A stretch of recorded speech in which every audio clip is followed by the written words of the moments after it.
Hey everyone, welcome to another edition of PowerCore Productions and Podcastings.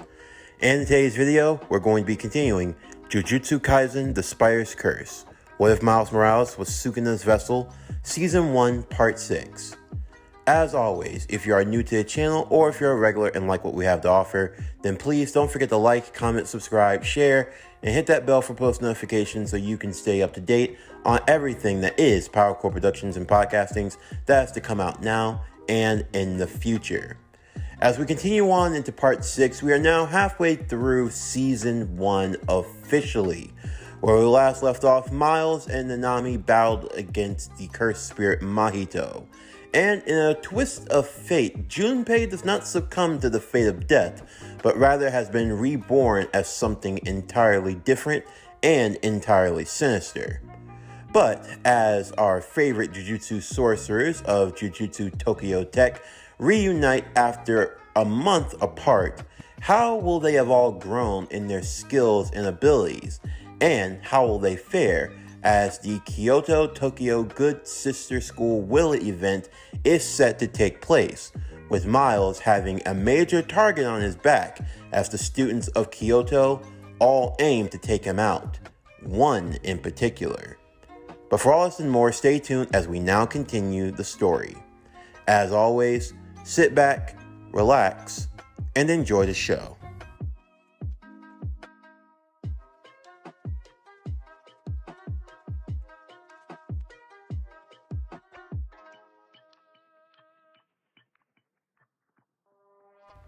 Really? Geto would say. He reclined back in his beach chair, watching as the sea crashed against the sand below. There was a lot that you could do with a proper domain expansion, making a world within a world. I know, it was definitely frustrating. I thought the boy was just going to die, but then he transformed into some weird amalgamation with a bunch of spots. Kind of looked like a cow. That is something. And that technique of his, being able to travel between his spots, it's unlike anything I've ever heard of. Yeah, so what are we going to do about Sukuna? Don't worry, my friend. The plan will still remain the same. We'll gather as many of Sukuna's fingers as we can and offer them to the King of Curses. That is how we'll get him on our side.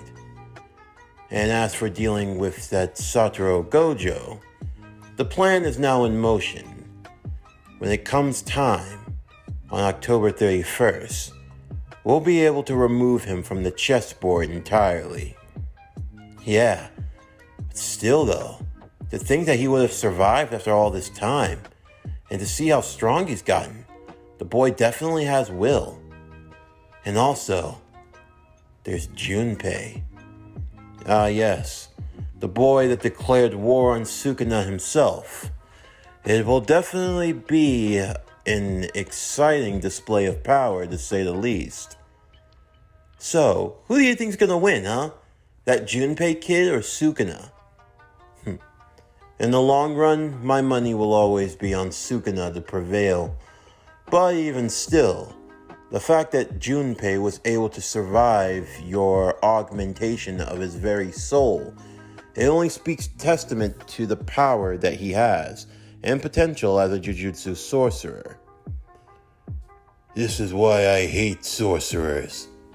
Ah, Jugo, it seems you've finally been able to restore yourself back to your peak form.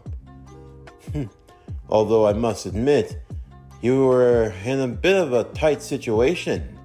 Had you not been saved, your head would have been squashed like a grape. I don't need to be reminded of that. But still, these Jujutsu sorcerers, they're a pain all the same. I can't argue with that. The power of the sorcerers have grown over the years. This next generation that's coming up in particular show a lot of promise. But, like all things, it takes time. When you're trying to make a diamond, you have to put a lot of pressure on it. Either you'll get a beautiful stone, or you'll be nothing but crushed dust. We'll see in due time. Meanwhile, Miles sat inside of a large box that was being wheeled up to the Tokyo Jujutsu High School. Gojo skipped along merrily down the road. His big surprise was now about to be in full effect. All of his students were going to be gathered together once again. Of course, Miles wasn't too thrilled about doing it this way. He understood not coming out sooner and about hiding to make sure that he wasn't killed by any more assassins. But still, was this the best idea? Gojo told him not to worry about it though. In the meantime, Yuji and the other members of the Tokyo school would greet the members of the Kyoto school. Safe to say there was a strong tension between both sides. There was a boy that wore a black trench coat. He said nothing and was just keeping to himself. Don't worry about him, Todo said. He's just moody, probably thinking of how this is going to be his last event. Come on, the least you can do is lighten up and show a smile there. The boy said nothing and merely kept to himself as Gojo would arrive. Greetings everyone! Hey everybody! Welcome to the Kyoto Tokyo Good Sister Will event. I am going to be one of your many hosts of the day, and I am so pleased to see all of you here and well. Also, I got these party favors for all of you and some souvenirs, just so that you can have remembrance and have your good time here in Tokyo. Okay. Now, everybody, have a guess. What's black and red and dead all over? Everyone will take time to try to think of the answer to this. Yuji trying to come up with it as well. Megami, however, he already knew. Everyone, say hello to your once dead student and classmate now brought back to life, Miles Morales! Hey, everyone.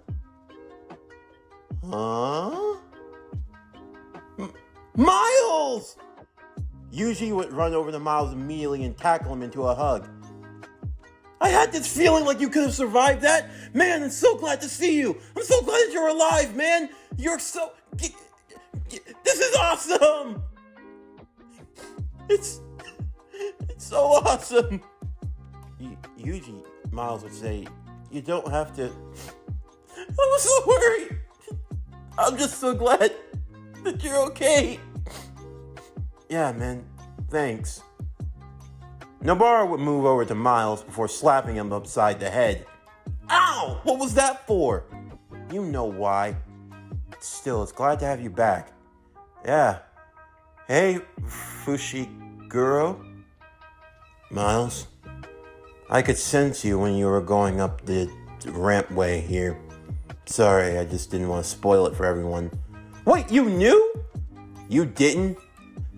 If you didn't know Itadori, then you're even dumber than you look. Oh, come on. I've been through hell over the last month. Literally. Why? What happened to you? Oh, well, Miles, you weren't the only one training. I had everyone else here getting up strong as well. I worked with Fushiguro. Yuji over here worked with the master of the Iron Fist, Danny Rand, and Nobara would shudder. If you ever put me through that ever again. Aw, come on now. Jericho isn't so bad. Jericho, Miles would ask. Who's Jericho? Well, Dr. Jericho to be more specific, or rather Dr. Voodoo as he's often called. He's what we have called in this world the Sorcerer Supreme. Sorcerer Supreme? He runs a shop here in Tokyo. He's from Africa. He's actually a Jujutsu sorcerer. Used to be a teacher. So why is he called Sorcerer Supreme? Is he the strongest? Well, he's definitely pretty strong. I'd argue if there's anyone in this world who could have given me a run for his money, it definitely would have been him. I mean, there was always Toji, but he's dead. I see. Well, he's really more of a professor than anything else. someone who studied and learned over many different curse techniques. Wait, I thought that curse techniques were specific to certain individuals.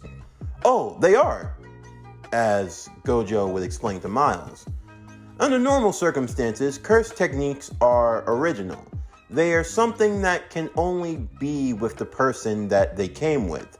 It's not like, for example, if Gojo with his curse technique, it's not something that could be learned by anyone else, and even if it was, it would be a cheap imitation. You could say that Dr. Voodoo takes that to the absolute extreme. He studies curse techniques, different type of curse powers of all shapes and sizes. Everything that's Jujutsu, he knows about it. That's why he's called the Sorcerer Supreme. If there's any information we need in this world, we have to go to him. So is it an official title, you would ask?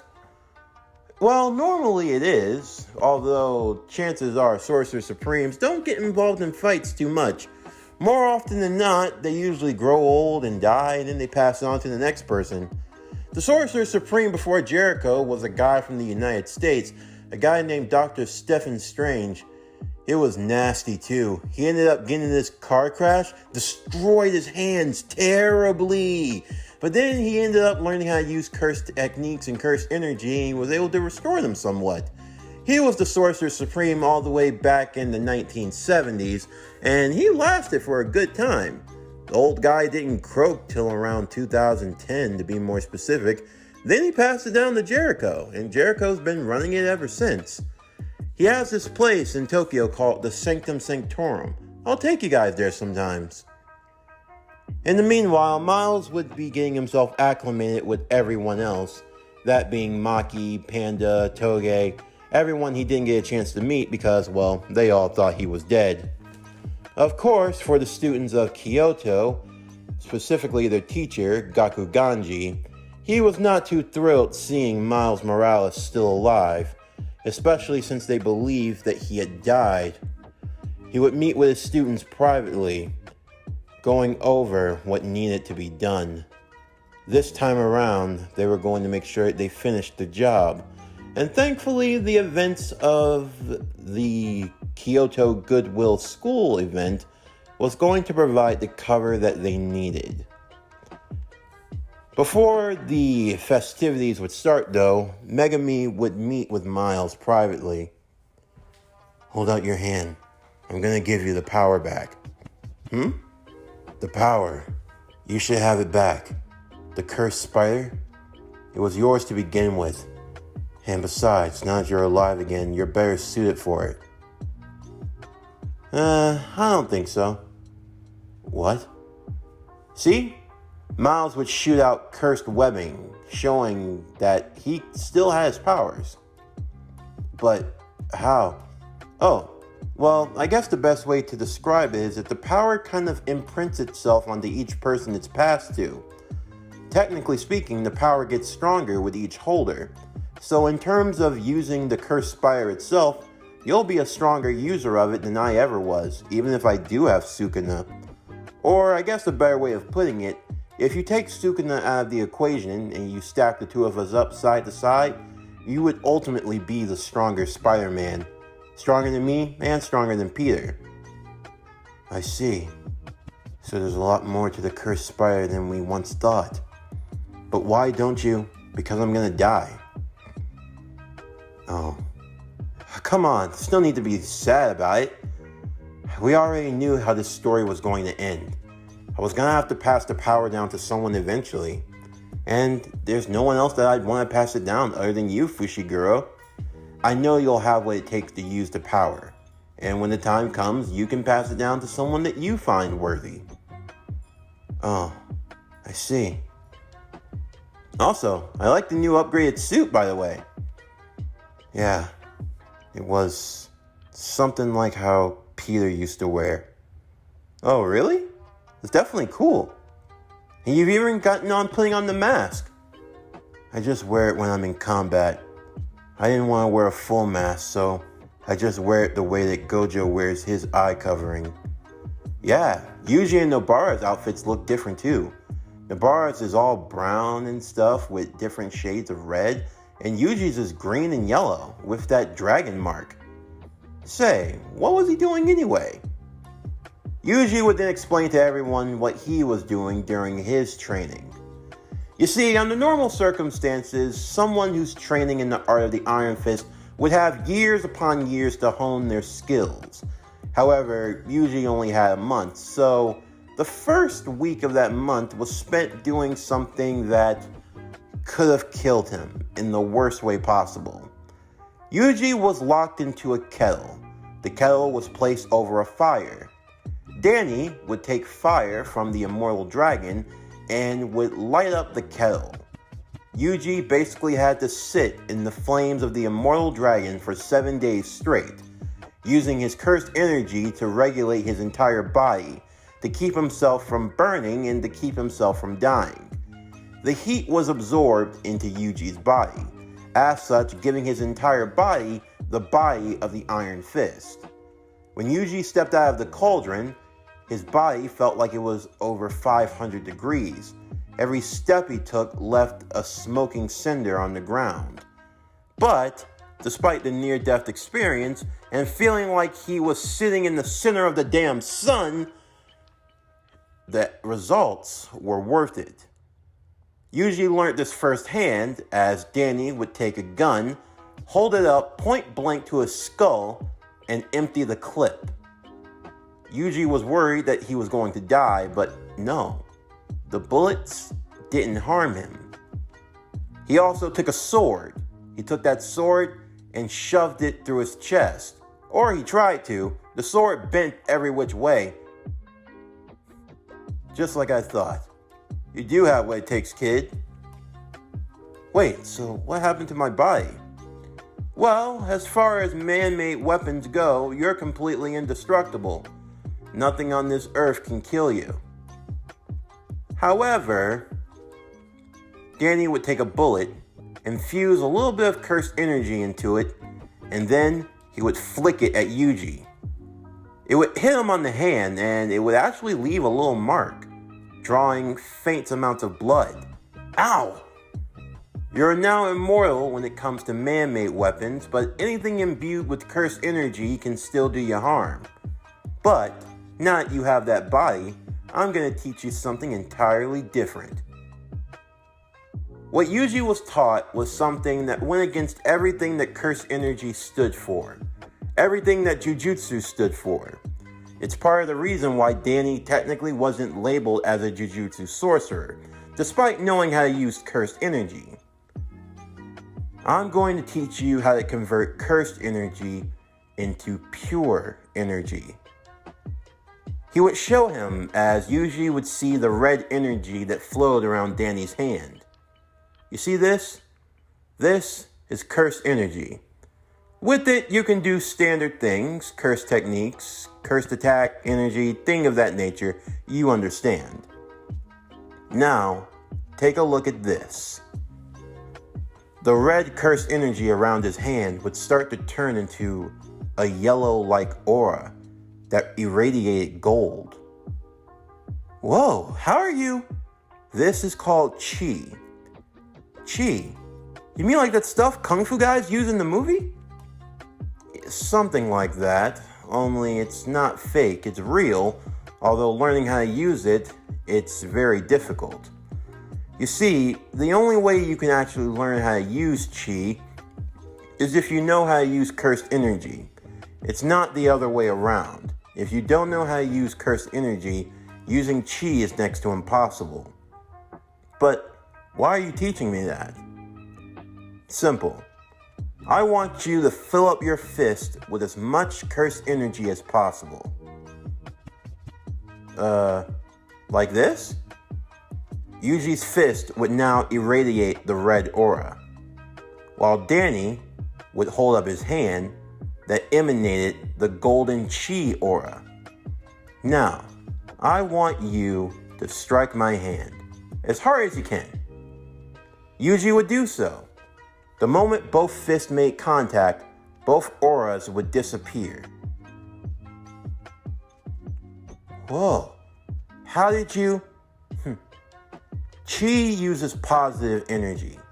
Curse technique, cursed energy, that uses negative. And you know how you have negative and positive. Yeah, they attract, right? They attract and they dissipate. Think of it like math. If you add a negative number and a positive number together, you reach what I call absolute zero. You could say that your cursed energy is like a -2. My chi is like a +2. When the two energies strike, it causes what I have dubbed cancellation, or cancellation technique. Using chi, you can match against cursed energy. Doing so, it causes it to dissipate. The stronger your cursed energy, the stronger it is that you can convert it into chi. You then take your chi and you match it against cursed energy. By doing so, the cursed energy and the chi will cancel each other out. And once that's done, I get it. If you cancel out the cursed energy with chi, then at that point, you're just left with what you are. And because your body is powerful and you can't be harmed by conventional means, then that means my natural strength is my advantage. Exactly. If you're fighting against a cursed spirit, it's nothing but cursed energy. You use chi against it and you destroy it because you basically cancel it out of existence. You could say that using chi is how I'm able to exorcise cursed spirits entirely. In fact, it's what makes me one of the best. It's like the principle. You don't conquer evil with evil, but you conquer evil with good.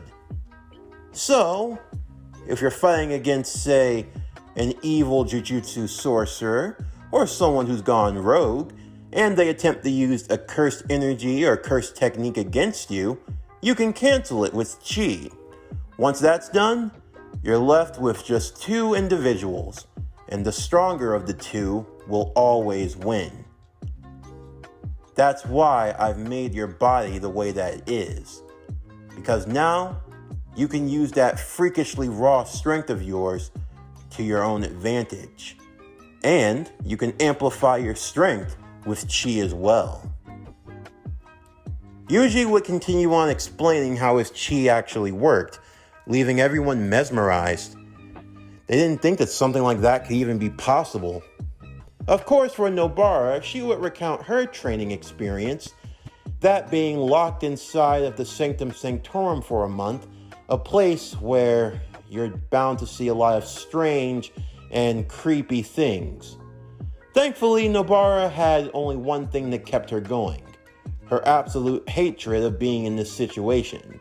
However, Dr. Voodoo was actually a really chill guy, a bit unorthodox, but chill. Also, seeing as how he was named Dr. Voodoo, and she used her cursed technique, the Straw Doll, safe to say he was able to point out some flaws in the technique and some ways to upgrade it. And now, she was definitely going to be a lot more deadlier than before. And as for Megami, he was learning how to use the powers of the Cursed Spider alongside his power of Shadow and the Shikigami. And with that training, he worked under Gojo, but he did studying himself. He also had help from the likes of Panda, Toge, and Maki also. With now the students having had a chance to reconcile with one another and having a chance to strategize, now that they would have to include Miles, the event was now set to begin. It would be 2 events across 2 days. The first day was going to be a group battle between the 2 schools, and the second day would be something that would be up to chance. Maybe one-on-one fights or any type of event that they could come up with at random. And as for the teachers and staff, they would be watching safely from a distance. For the group battle, they were going to be going into a forest where cursed spirits were going to be let loose. They weren't anything too drastic or anything of that nature. It was just up to the groups to exorcise the most cursed spirits within the allotted time. And if they wanted to stop each other or try to go at one another, then they were free to do so. As the event was now set to begin, the students of Kyoto all had their sights set on who they were going to go after. At the sound of the start, both schools would group up as they entered into the forest from opposite areas. It didn't take long for everyone to see what was happening, as the students of Kyoto would target Miles particularly, all of them trying to gang up on him at every which turn. However, they would be matched. For one, Maki would take care of her sister, while Megumi found himself engaging against Noritoshi. Then there was Panda, who found himself matching up against Makamaru, and then there was Miles. Nobara was fighting some girl that was riding on a broomstick, and Miles and Yuji found themselves encountering Todo. Todo having a huge grin on his face. Before we get started, I gotta know, what's your type of woman? Is he serious? Yuji would ask. I think so, Miles would say. Come on, don't be shy. Tell me. I want to know. The type of woman you like tells me what type of men you are. Itadori would think for a moment. If I had to say, I like a tall girl with a fat ass. Something like Jennifer Lawrence. And then there was Miles. Well, I want to say I agree with Yuji, but I would have to say that I like things to be proportionally even. Proportionally even? I mean, yeah. What's wrong with having the perfect ratio? Miles would say. A girl whose ass and whose bosom complement one another evenly. I mean, I'm not trying to go for anything on flat. No. But even I can recognize I'm not trying to find something big like a watermelon. No. When it comes to the chest area, I'm trying to find something that's the sweet spot. I'm not trying to grab on the melons. I'm not trying to grab on the oranges either. If I had to say, I want to rest between two cantaloupes. Both boys would look to Miles. Cantaloupes? Oh, come on! Cantaloupes! Just think about it. They're so proportionally round, almost perfectly. I mean, they're not too big, they're not too small. I mean, haven't you ever thought about it? I mean, don't you guys ever hold cantaloupes? The two boys now had to think about it to themselves. When you held an orange, it was alright, a little too small. Watermelons, they were decent, but they could be a bit too heavy. But the cantaloupe, it had the perfect firmness and texture, the perfect cylindrical form and round-like shape. Yes, the boy speaking. Hold on. Maybe he was cooking something. While the three boys would recant their love of women, Todo would get serious, noting that it was time for them to battle when the boy in the cloak would arrive, removing it and revealing himself fully. I figured you were going to get here sooner or later, Frank. What took you so long? None of your business. I just had to make some last-minute preparations. This is how it's going to go down, Todo. You can have the Kung Lun boy, I don't really care. But the spider is mine. How did you know? That's exactly how I wanted it to be. Although, I will admit, I was looking forward to swapping hands with Sukuna's vessel. But, I can tell that boy over there, he's gonna do just fine. Itadori. Who are you, Shut up. I don't want to hear another word. Just bring out Sukuna. Huh? Did I stutter? Bring out Sukuna. Now. Yeah, not gonna happen. Look. You're going to die here. There's no getting around that. I have no qualms with you. I have no issues with you. Sukuna, on the other hand, he's the one I want to kill. Yeah, get in line and take a number. Who doesn't want to kill Sukuna? Seems like everyone here does. Then you understand. I don't want to kill you. Truly, I don't. But in the end of the day, you will die here. The choice is, will you be in control or Sukuna? Yeah, I swap out with Sukuna and then everyone here dies? No way, not gonna happen. I am never going to let that happen. Miles readying himself for battle. I'm never letting Sukuna out, ever again. I'm going to be in control. So if you want someone to die, it's gonna have to be me, because you ain't getting Sukuna. Fine then. Miles Morales, I will be your punishment. And by order of Jujutsu law, I sentence you to death. This concludes Jujutsu Kaisen, The Spire's Curse. What if Miles Morales was Sukuna's vessel?